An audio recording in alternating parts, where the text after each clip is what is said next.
Hi everyone, let's go ahead and get started with the tuples in a Python.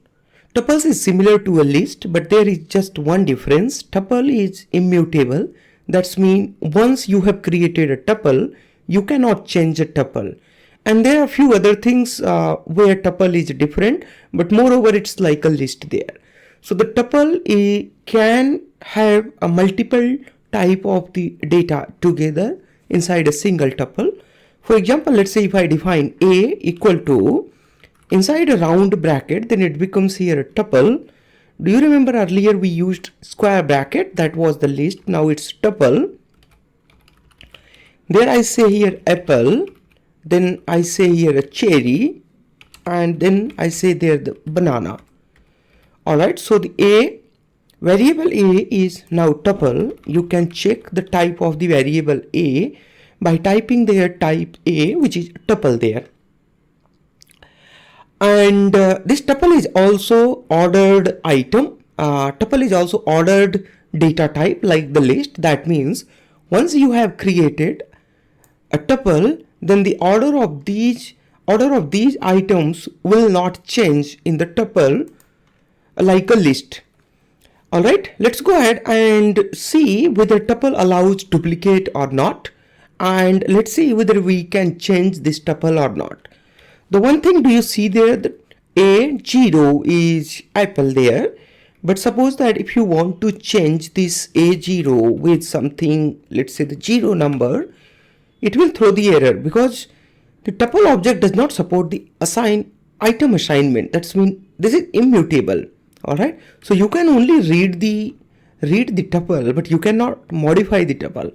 Whenever you want to add there a new value in the tuple, then you need to create this whole new tuple there, alright, from the beginning. But suppose that you want to add there 0, then you have to create this a whole new tuple. You cannot append already existing tuple, alright.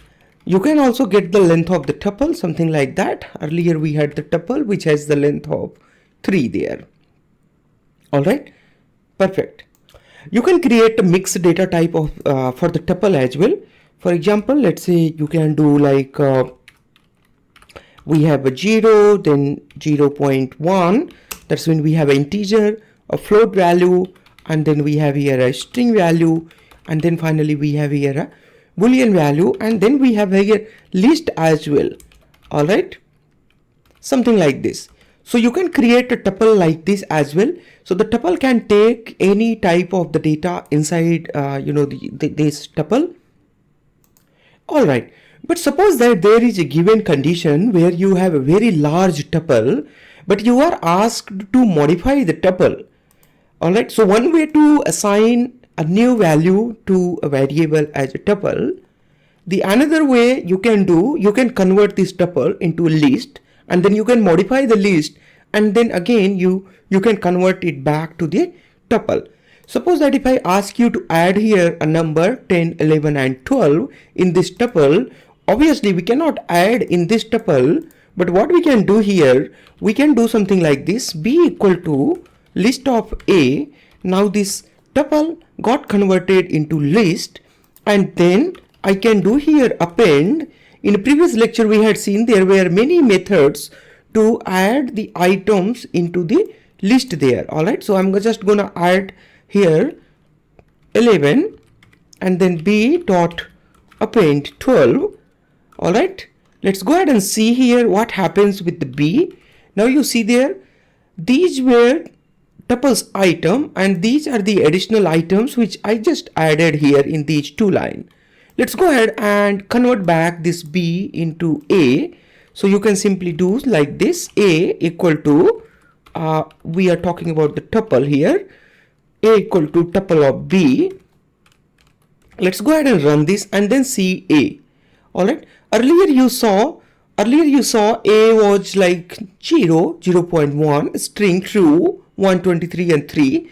This was the a, but now these are the two additional value got added into tuple. So this is something, a workaround where you need to add values in the tuple, but you cannot modify the tuple directly. So you needed to convert it into list and then modify and then again convert back to the tuple. Something like we saw in the list where we added two lists together. So the same things we can do with the tuple as well. For example, let's say you have a tuple already and we have here a b tuple. All right, so I say here tup1 and then something like this. All right, so I have here tuple a and the tuple b. You can add these tuple a and b by doing a plus b. Now you know here we cannot modify this tuple or this tuple itself, but we can perform the operation between these two tuples.